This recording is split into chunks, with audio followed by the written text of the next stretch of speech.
അല്ലയോ നന്മ കാംക്ഷിക്കുന്നവരെ, മുന്നോട്ടു വരിക. തിന്മയുടെ ജന്മങ്ങളെ, നിങ്ങൾക്ക് മാറി നിൽക്കുവാനുള്ള സമയമായിരിക്കുന്നു. ഈ ആകാശവും ഭൂമിയും നന്മകളുടെ വസന്തോത്സവത്തിന് തയ്യാറായിരിക്കുന്നു. വിശ്വാസികളുടെ ലോകം റമദാൻ പിറയുടെ വെള്ളിരേഖ നോക്കി മാനത്ത് കണ്ണും നട്ടിരിപ്പാണ്. എന്തുകൊണ്ടാണ് ഇത്ര ആകാംക്ഷയോടെ വിശ്വാസികൾ കാത്തിരിക്കുന്നത്? നിശ്ചയമായും അത് വിമലീകരണത്തിനു വേണ്ടിയുള്ള കാലമാണ്. റമദാൻ എന്ന പദത്തിന് തന്നെ കരിച്ചു കളയുക എന്നർത്ഥമാണ്.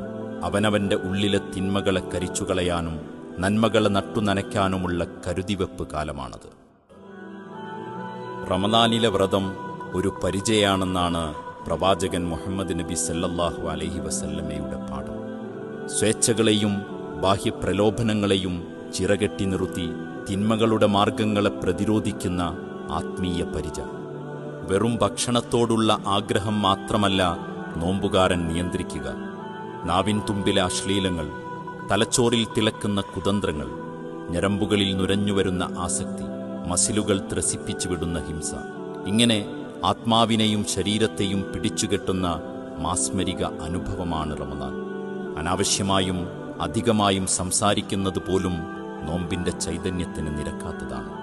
നോമ്പ് ഒരു സാമൂഹിക സേവനമാണ്. അവരവരുടെ ചെറുവട്ടത്തിൽ നിന്നും അന്യനിലേക്കുള്ള ഇറങ്ങിപ്പുറപ്പെടൽ.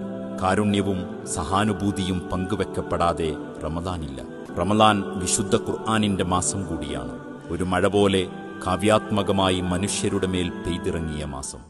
ദൈവം മഴയെ മുഴുവൻ മനുഷ്യർക്കുമാക്കിയതുപോലെ ഖുർആനും എല്ലാവരുടേതുമാണ്. മഴയുടെ കുളിരുപോലെ ഖുർആൻ മനുഷ്യ മനസ്സുകൾക്ക് സാന്ത്വനവും ആവേശവുമാവുന്നു. റമദാൻ നൽകുന്ന വലിയ സന്ദേശം ഇതാണ്. ഈ ഖുർആൻ മനുഷ്യരുടേതാണ്, അവരുടെ വഴിയും വഴികാട്ടിയുമാണ്. വിശുദ്ധ ഖുർആൻ എല്ലാവരുടേതുമാണെന്ന റമദാൻ സന്ദേശം നിങ്ങൾക്ക് ഹൃദയത്തിൽ നിന്നും കൈമാറുന്നു.